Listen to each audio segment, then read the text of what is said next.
Cirinya orang yang tobatnya diterima, itu hatinya kuat dan siap meninggalkan kawan yang memberi pengaruh buruk.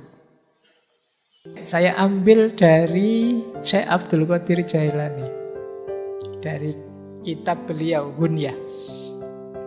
Al-Hunyah fit li tolibil haqqi azza wa jalla.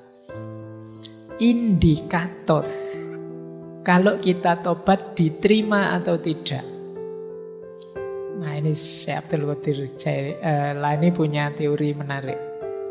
Kita kan tidak tahu tobat kita diterima atau tidak, tapi kelihatan dari implikasinya dalam diri kita. Saya yakin teman-teman yang rajin wirid, zikir, itu tiap hari tobat lewat istighfar kita. Tapi coba dicek, kalau pakai teorinya Syekh Abdul Qadir Jailani ini, indikator istighfarmu, tobatmu diterima apa? Yang pertama, lisan kita terkendali dari yang tidak manfaat, ghibah, mencela, dusta. Zamannya beliau mungkin belum ada medsos, jadi tak tambahi lisan dan jempol kita terkendali. Jadi kita sangat hati-hati kalau ingin bicara atau kalau ingin posting sesuatu yang bersinggungan dengan orang lain. Kita ngomong yang manfaat-manfaat atau yang ghibah-ghibah atau yang mencela atau yang dusta. Kalau masih bertaburan ketidakmanfaatan, ghibah, mencela, dusta, tobat kita sebenarnya belum tuntas. Lah itu kan sudah dosa lagi itu namanya. Berarti tobat kita belum sukses. Ya seperti tadi, kita itu sering memberikan pembenaran-pembenaran terhadap dosa kita. Ghibah kita beri nama lain, ini kan demi kebenaran, Pak. Karena ghibah itu memang sesuatu yang benar, tapi sesuatu yang benar yang tidak disukai oleh orang yang bersangkutan. Nah, terus kita sebarkan kemana-mana. Ini namanya ghibah. Ini penghalang kita dari Allah. Jadi kalau masih banyak ininya, yang tidak manfaat, yang hibah, yang mencela orang, merendahkan orang, menjatuhkan nama baik orang, mencaci maki orang, mendustai orang, tobat kita masih belum tuntas, masih belum diterima. Lupa, tapi yang sana maki-maki dulu, Pak. Ya, yang sana tobatnya tidak diterima. Kalau kamu balas maki-maki, kamu juga berarti. Kita sering tidak sadar ini. Yang kedua, tobat yang sukses itu melenyapkan rasa dengki dan permusuhan terhadap apapun, terhadap siapapun. Orang yang bertobat itu batinnya bersih. Cirinya batin yang bersih itu di situ tidak ada akhlak yang madhmumah, tercela. Kebencian, kedengkian, dan permusuhan itu bagian dari akhlak yang madhmumah. Jadi, kalau masih ada benci atau dengki pada siapapun, saya dendam sekali sama mantan saya, Pak. Terus mau inget-inget, itu bagian dari kebencian. Mungkin kamu pengen balas dendam, kedengkian, permusuhanmu. Jadi benci itu kan tipis sebenarnya dengan cinta.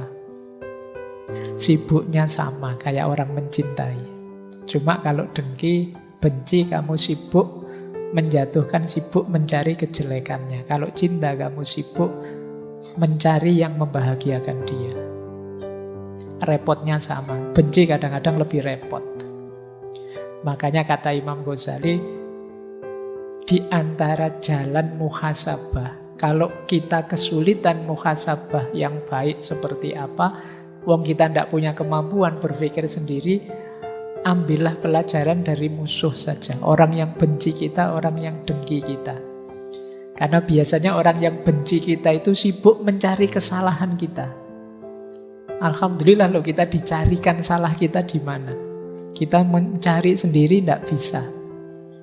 Jadi bahagialah kalian yang hatersnya banyak. Jadi kalau kamu punya banyak haters kan itu Tiap hari kan kamu diserang terus. Kamu salah ini, kamu salah itu. Alhamdulillah tidak capek-capek muhasabah, sekarang tahu salah-salahku di mana, kelemahanku di mana. Oke, jadi manfaatkan itu ya. Kamu kadang-kadang stres sendiri gara-gara haters. Yo, lumayan kamu dapat, ndak usah bayari orang untuk bantu kamu. Dia sudah mencarikanmu salahmu di mana, kurangmu di mana. Yang ketiga, ini menarik kata beliau, Syekh Abdul Qadir Jailani, cirinya orang yang tobatnya diterima, itu hatinya kuat dan siap meninggalkan kawan yang memberi pengaruh buruk. Ini kalau diterjemahkan pakai bahasanya anak-anak hari ini, bisa menjauh dari toxic people. Jadi kalau ada teman kok toksik, ditinggal saja. Nah, ketika kita tidak bisa meninggalkan teman-teman yang toksik, yang memberi pengaruh buruk ini, ya berarti memang tobat kita tidak akan tuntas. Ya kita kena pengaruh buruk terus, ya kita rusak terus. Jadi hindarilah orang-orang tipe ini. Meskipun terlanjur, Pak, teman dekat ya Pak, teman. Ya teman ya tetap teman, kan tidak harus tiap hari nyampur. Tidak harus deket tiap hari.